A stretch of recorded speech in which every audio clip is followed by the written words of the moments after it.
Today, we're going to talk about labor relations and who is serving whom. And you won't want to miss our discussion. And I'm very pleased to have our guest, and his name is John Mortimer. So, a warm welcome to you, John, for joining us. Great to be here, David. Well, John, I'm really excited about our conversation because we're going to talk about the perennial elephant in the room, which is about labor relations. And I know you have a tremendous amount of background and experience and history as both an analyst as well as a columnist. And so I'd like to get your help in understanding some really basic questions around labor relations. And it starts off with the question, what do we mean by labor relations?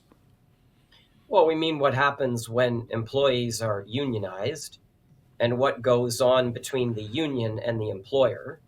Because the way it works is that employees give their rights to their employment to the union. And at the Hmm. end of the day, the union has total, utter control and discretion. Yes, there are internal union mechanisms that employees can participate to some extent in terms of running for union office, voting on union resolutions at meetings, should they be attending them.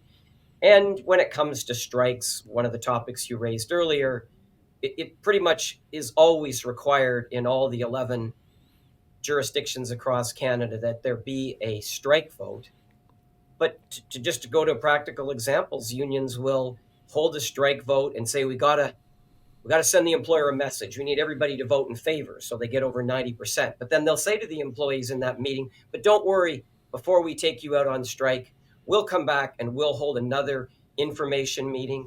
We'll hold another strike vote. Well, this country's got history of unions where that was a lie to the unionized workers.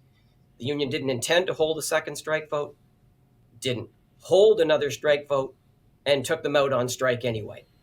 Okay, wow. So labor relations then, if we're asking the question, why does this matter to Canadians? It affects us at every level of society, doesn't it, John? Well, sometimes if it's a big actual strike or potential strike, such as a railway or an airline, there are lots of strikes that are a small business that might have 10 employees or Hmm. might have 500 employees. And that is probably going to have a limited to almost no impact on almost all Canadians, but it'll affect those employees. It'll affect the suppliers of that business and the whoever owns that business and who they deal Hmm. with. So, if you can help us understand, you're the president of the Labor Canadian Watch. Association of Labor Watch. What is that organization? So around the year 2000, we created a not for profit for employees that explains certain statutory and charter legal rights that they have.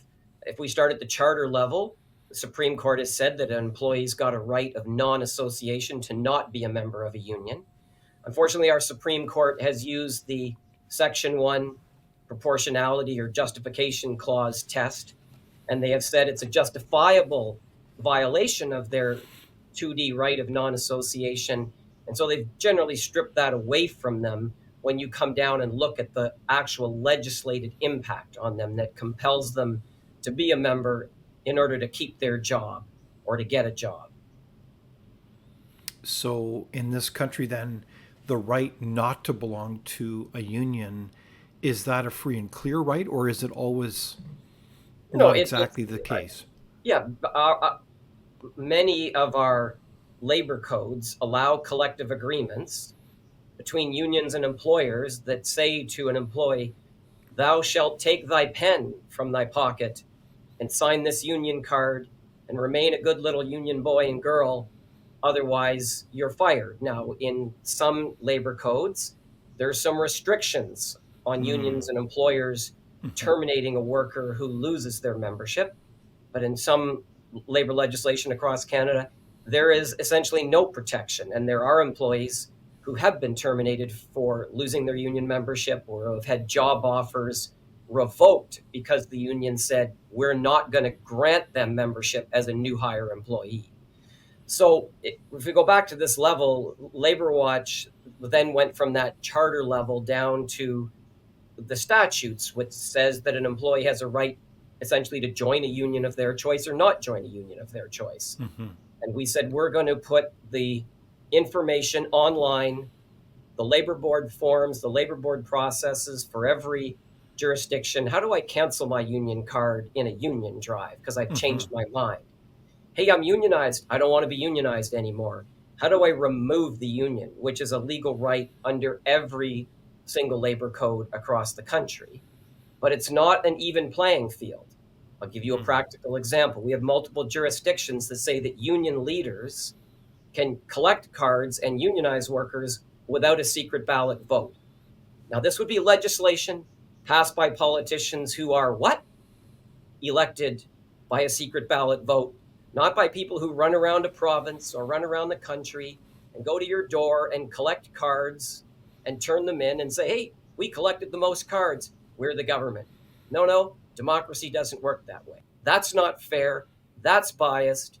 That's not about workers. That's about the parties of labor relations in this country, which is employers, unions, labor boards, and ministries of labor. It is not true that labor law is about workers first and foremost. It is about workers last and least in many practical ways, as I've just set out. Okay, so, gosh, that's quite an eye-opening summary then of the state of labor relations in Canada. I mean, you're watching the system, the process, the steps by which unionization occurs, and it sounds like, John, you're fundamentally calling out and saying this system is not fair. It's not transparent. It's not open. And frankly, the rules of the game are kind of tilted towards unionizing the workforces. Is that what you're Yeah. really getting at? Well, the Supreme Court has said in a number of its important labor relations decision that unionization is essentially a public good. My word, I don't know the specific court words, but that these imbalances are okay. But the problem is they're not about the least powerful party, which is a worker, whether they're a minimum wage worker or they're a six-figure worker in the north or in a mine Hmm. or something like that. There's a broad range of pay, but there's an awful lot of people that are at or just above minimum wage, and they don't have the resources. They didn't go to law school.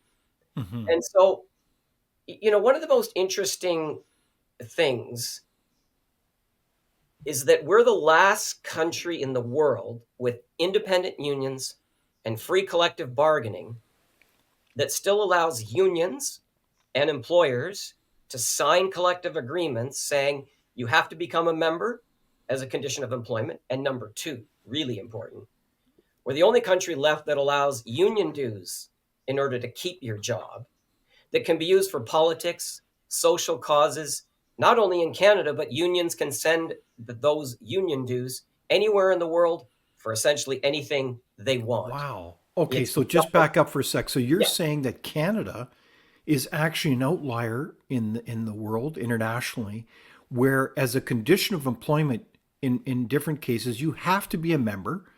And then on top of that, you have to give your money over to the union and they can use it for political activity, including social causes.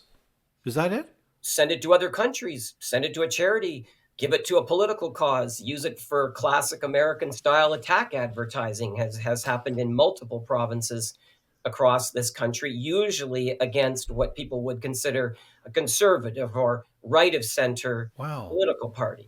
Okay. So, So and on top of that, the icing on the cake is that the courts have lined up to enable this.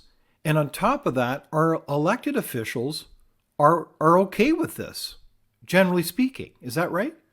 well, because how many politicians are rubbing shoulders with minimum wage workers when we're talking about committees and lobbying?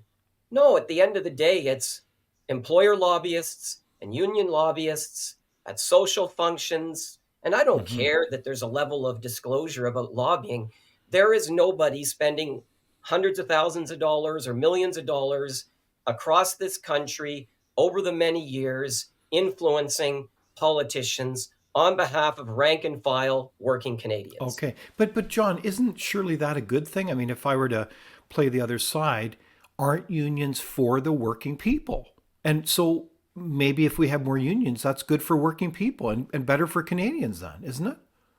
Well, union density in the private sector is in decline because, as far as workers are concerned, and unions' own internal research and research that Labourwatch has done, unions Mm-hmm. have a problematic brand.